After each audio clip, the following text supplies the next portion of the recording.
Okay, so before we jump into some examples, how would you solve this equation? So it says 3y. Remember, that means 3 times y. So to solve this, we would divide by 3 on both sides.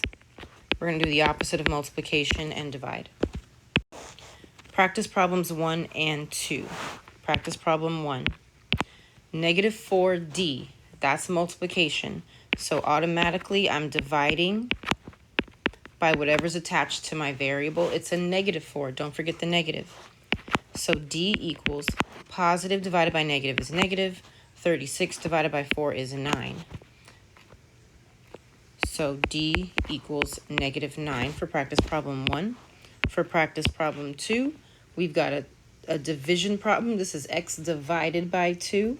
That 2 is in the denominator. That's our clue that we need to multiply.